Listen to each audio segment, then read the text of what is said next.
not to have as much people in the. Yeah. There's a blower ribbon and It is cool. I'm going to call the meeting to order. We're going to start the public hearing, I guess, first. So, for our district code of conduct, and All right, I'll turn it so- over to Mr. Bella. Be happy to pledge first? I'll be happy to open this public hearing for the Amherst Central School District Code of Conduct. It governs us tonight as well, so everyone keep in order. Everyone. So, having said that, as in sincerity, our district's governed by a code of conduct that requires a certain level of behavior from all of our students, but also those who visit our campus. So every year we do a public hearing. We're required to go through this on an annual basis. I'll go through some of those other legal requirements as well, and some updates this year, which are a little less meaty than last year, but I want to share a little bit about a process this year that I will be engaging with our administrators.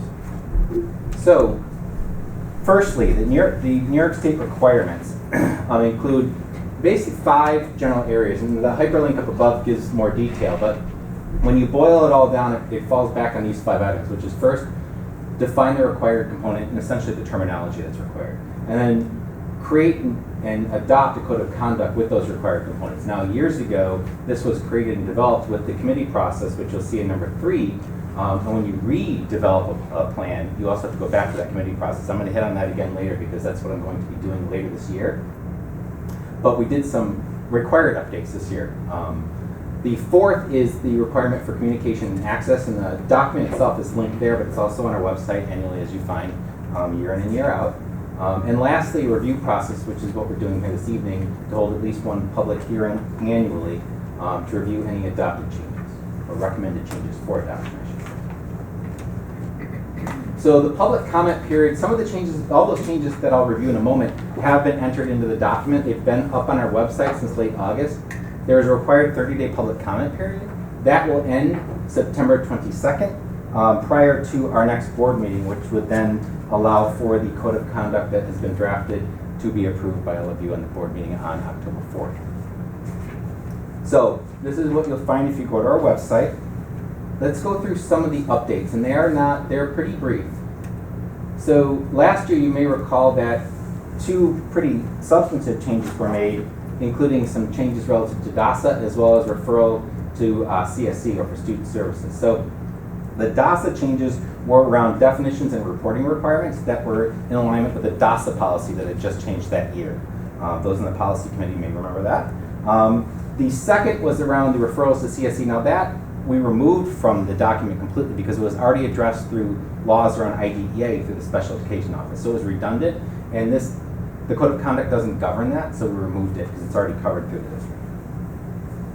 This upcoming year, or actually this evening, I'll go through some of the changes that are really just legal requirements connected to policy and law changes that are much smaller, and I'll explain each one. And then secondly, I wanted to let you know that this year I'm going to pull together a full committee, and I'll go over the representation here in another couple slides, to review the entire document. We have a brand new AD that will be started soon. We have some new we have new administrators in the district. And we had some things added this last year, including those DASA changes, as well as some COVID-related items that really we need to make sure we have full alignment with all these new administrators. So we'll be reviewing that later this year. Here are some of those substantive changes, and again, they are really, again, based in legal guidance through policy. So what you see in the bold are the sections within the Code of Conduct, and the changes are highlighted in yellow. So in the introduction, the last Code of Conduct talked about behavior and expectations on school property, but in all reality, that should also include at-school functions, just in case those functions are off-school property. So that change was added. The second is some definitions around gender to include both expression and identity based on some of the policy changes this last year. And the third is under the procedures section. That whole section talks about suspensions from school. As you read through it, all of those components are actually out-of-school suspensions, so the terminology is now consistent with terminology you hear throughout the schools. We don't talk about suspensions from school, we talk about in-school and out-of-school suspension, and that section talks about out-of-school. 2 additional changes. Under the visitors section, the administration has the ability to not only just limit access to individuals who break our code of conduct, but also suspend them. And whether that's a parent who comes and doesn't engage in appropriate behavior, they can suspend them for, let's say, a year or a season. The same thing for a student, of course. So that was added to be clear so no one misunderstands what limiting access includes. The other change here in prohibited conduct includes some changes driven by MRTA, the Marijuana the Taxation Act, that went through, I think, March of 2021. So when individuals are on campus, because marijuana to some degree has now been allowed for legal use, it really needs to be included here as prohibited conduct because it is now one of those available items legally to some, just similar to tobacco items or alcoholic beverages. So this upcoming school year, the guidance also talks about the committee review process. If you do develop or redevelop your code of conduct, you're required to do this with a team. So that committee or team will include, at minimum, these individuals. So our students, teachers, administrators, parent organizations, school safety, those on our safety team will likely be involved. And it talks about other school personnel. So I'm going to be working with our administration on developing a committee for this so we can review and align the structure across K-12. It's been a while since it's been updated. It's been many years, so this would be a good time to do it with some of the changes that have occurred over the past few years in particular. I will note that any of those changes will not change during the school year. Those would be changes that I'll share with you at next year's public hearing, similar to this evening. So whatever we work on throughout this year will be shared in the September of 2023 when I'm back. So the next step in terms of this document that's now on our website through September 22nd would be your approval once that public comment period ends on that date. And the next board meeting will be on October 4th, and it'll be up for your approval on your public agenda. And that's really it. Is there any other questions? If not, I'm happy to close this public hearing on our Amherst Central School District Code of Conduct and turn it over to your public session. Great, thank you. With that, I'm going to call the regular meeting to order. If we can stand and say the pledge. I pledge allegiance to the flag of the United States of America and to the republic for which it stands, one nation, under God, indivisible, with liberty and justice for all. Thank you, everybody, for coming. Do we have any visitors? Reports of boards and committee. I could obviously report out that we toured our buildings, our 4 buildings, as we do annually, right before the week before school started, and got to see the condition and everything, and everything looked good. Looked amazing. Jess cried a little. You're always giving away stuff. It is beautiful. Yes, a lot of nice changes over the summer, over the last year since we've all probably been in the buildings. So everything looked great. I don't know, is there any other board reports, committee reports, ECASB? Yeah, I had a delegate assembly meeting. Nothing really to report over. Okay. Anyone else? All right, Mr. Pennell, turn it over to you. Good. So I'm happy to report out on our opening days with students and staff. As you know, we're entering our first full week of school, or we're in our first full week of school this week, with a very successful opening last week with students, and then the prior week with staff. So I'll start chronologically here. Our opening days for staff were very successful. We had 3 days in August, early September, before the students arrived to prepare. So those days include typically mandated training, professional development, as well as time for teachers to set up their rooms and prepare for the kids' arrival, and faculty meetings and information sharing. Dr. Shanahan works very closely with our administrative team and our teacher leaders to put together meaningful professional development over those 3 days. She has shared the schedules with you if you've taken a look at them, but what's most impressive about her work is it's customized based on the needs of the individual grade level or department or the group that she's working with. So that is no easy task. And I know that firsthand, having served in that role. Planning those days is very labor intensive, and she does a nice job with it to make sure that the professional development is meaningful and useful for our staff.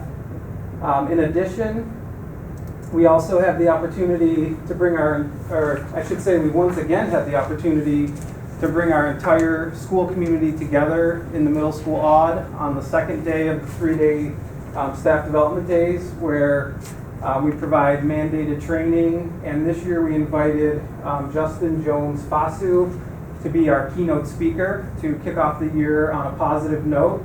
So I can share with you a little bit of his presentation so you can get the flavor of what he talked about.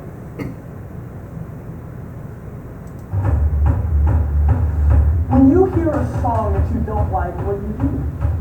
You change it, right? You change the song. You begin to choose a different beat. And when you hear a song that you love, what's the thing you do? Turn it up! You crank it up, you turn up the volume. And I'm here to first and foremost say that we can choose the beats every single day. One of the things that we often find in the research is that we've been thinking about this all upside down. Because it's not about finding meaning in our work, it's about bringing meaning to our work. It's not about doing work that we love, it's about loving the work that we do. It's not about simply finding our passion, it's about being passionate where we currently are. When people connect to work that's meaningful for them, they begin to take ownership. They begin to find out ways that they can restructure, reshape.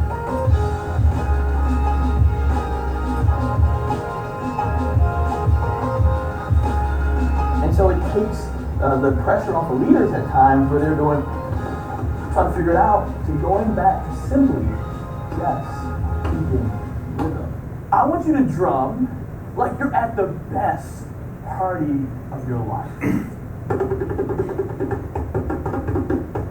Yes! Woo! She was in her seat like, I want you to beat that drum like you're beating the drum for someone that you passionately love.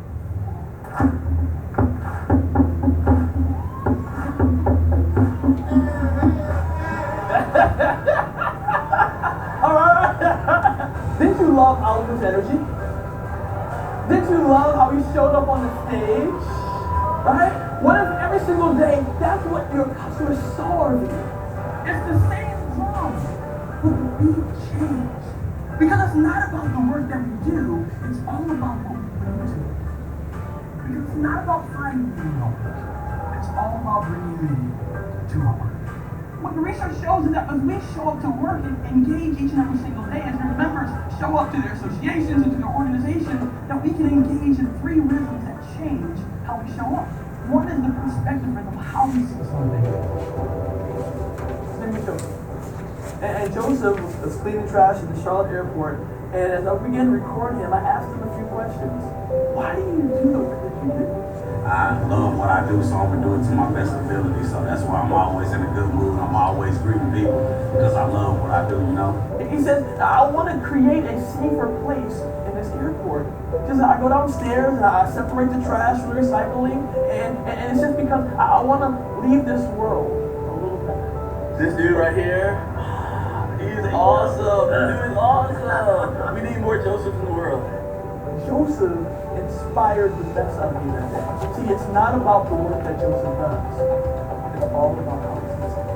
And that's what his work does. That's what Working Meaningful is about. Challenging people to take ownership, individuals, but inspiring leaders to create cultures of people to take ownership and bring the best. It was empowering. Justin absolutely was electric. Really, it's a call to action. It's about how am I living my why right now. It's a deep message, but he provides it in such a fun way. People have said, like, I started this way and I lost my why, I forgot it. I got caught up in the business of life and work, and I forgot why I began in the first place. And when they reconnect to that, they're reinvigorated, they're better engaged, and they come back to work with a new perspective. And that's all what I'm about.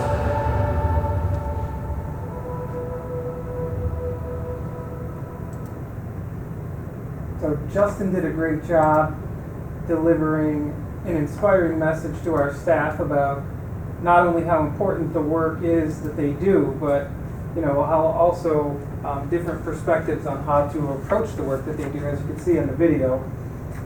He came highly recommended to us, and I think he delivered. Some of the feedback we received from our staff was very positive.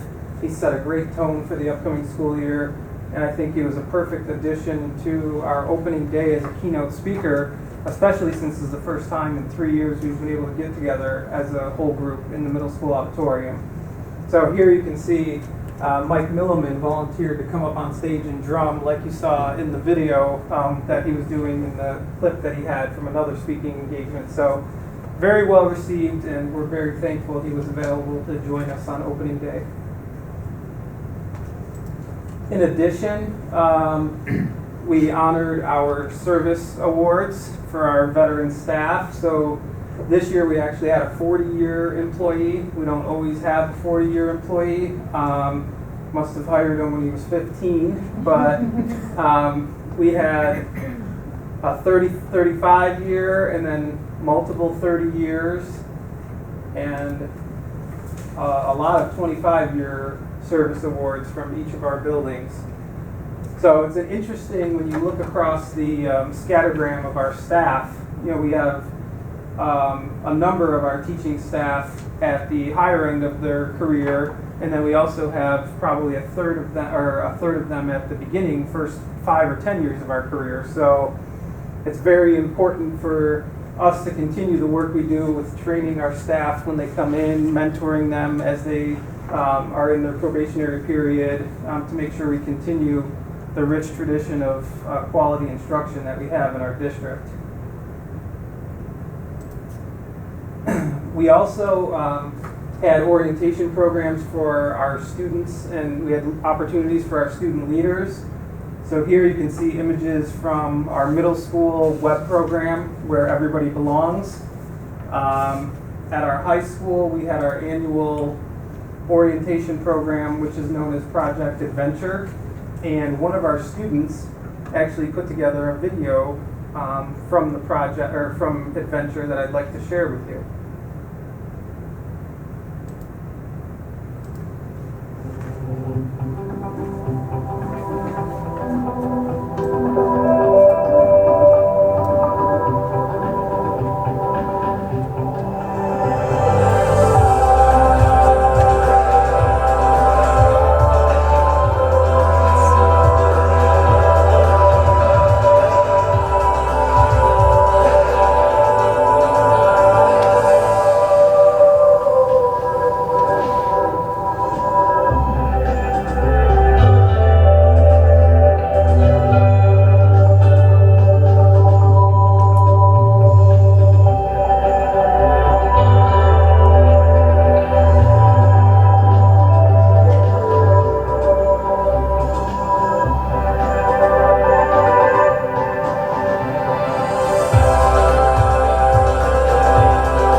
And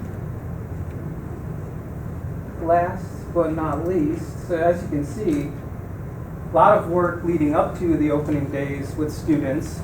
A lot of preparation goes into a successful opening in these programs, and then finally it all concludes on the day after Labor Day with opening days with kids. So this year, I think there was a renewed sense of optimism. I think there was a renewed sense of excitement. Once we received the guidance from the state, which mirrored the CDC's guidance, I think people were happy to see that there was somewhat of a return to normalcy relative to COVID and what we've experienced over the last few school years. And I think you'll see in hearing from our students how their first days went.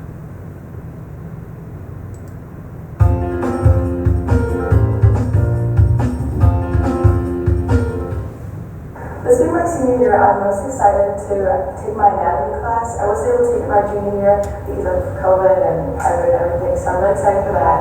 And also, pep rallies this year, we weren't able to have those due to COVID, and I just love the atmosphere that it brings to school. One of the things I'm looking forward to later in the year is going to be the musical and other outside activities.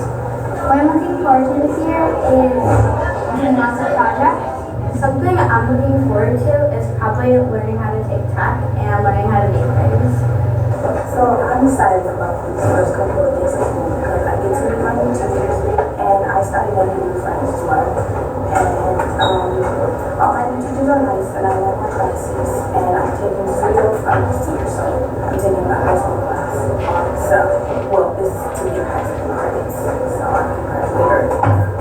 Hi, I'm in 7th grade and I'm looking forward to volleyball and softball this year. I'm really excited to be back at school because all the teachers are super nice. I get to meet new friends and be able to hang out, and I get to move classes so the days don't feel the same. The first day of school was really fun when I got to meet the teacher and learn a lot about them. What I like about the first day of school is that I played a lot of games with my teacher, and I love being in this Welsh class. I was glad to come back this year because it's such a great environment and all my friends are being there for me. Hi, my name is Ashley and my favorite thing about the first day of my first grade was meeting my teacher. I think I'm looking forward to having a good school year. I like the baby dolls in the classroom. I like the cheer club because it shows people respect and kindness and reminds them all to be kind to others. Yeah, I had lunch and I love eating stuff. I like a big food monster. I like the water table in the classroom. It being my senior year, I'm very much looking forward to the events and activities we were unable to have during COVID, like the homecoming, especially the homecoming dance, because it's a fun and enjoyable environment that brings the whole school together. Go Tigers! Go Tigers! Go Tigers! Go Tigers! Go Tigers! Go Tigers! Go Tigers! Go Tigers! Go Tigers! Go Tigers!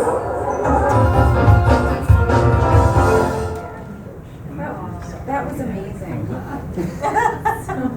Well, thanks to Lori Sisenko for her vision and her hard work putting that together.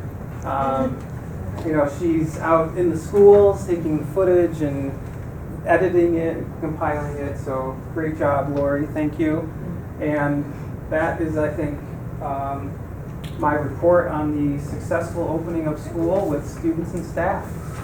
Is it possible for the board members to be invited to the keynote speakers going forward for like opening days?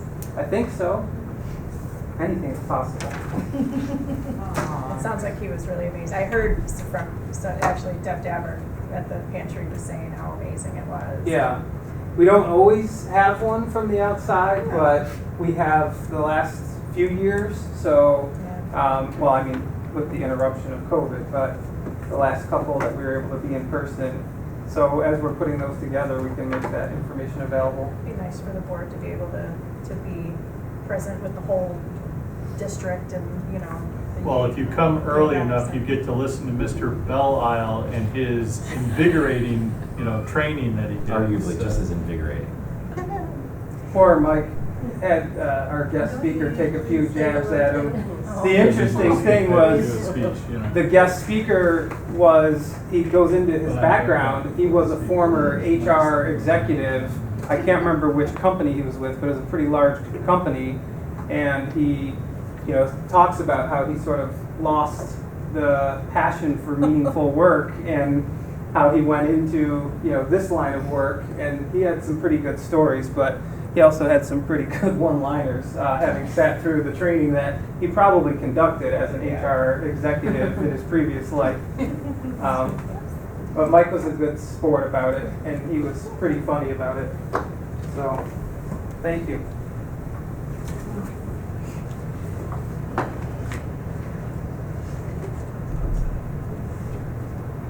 That's it for All right. tonight. Then we will need a motion for new business items. I'll make a motion for new business items F1, A through G, 2, A through E, 3, B, C, D, and G. Do we have a second? Any discussion? All those in favor of approving new business items F1, A through G, 2, A through E, and 3, B, C, D, and G, please say aye. Aye. Opposed? Motion carries 6-0. Ms. Custodi, I don't believe we have any follow-up action items. With that, we will need a motion to convene to executive session. I'll make a motion to convene to executive session to discuss matters regarding employment of a particular person. Do we have a second? I'll second. Ms. Harrington? All in favor? Aye. Opposed? Motion carries 6-0. Thank you, everybody, for coming.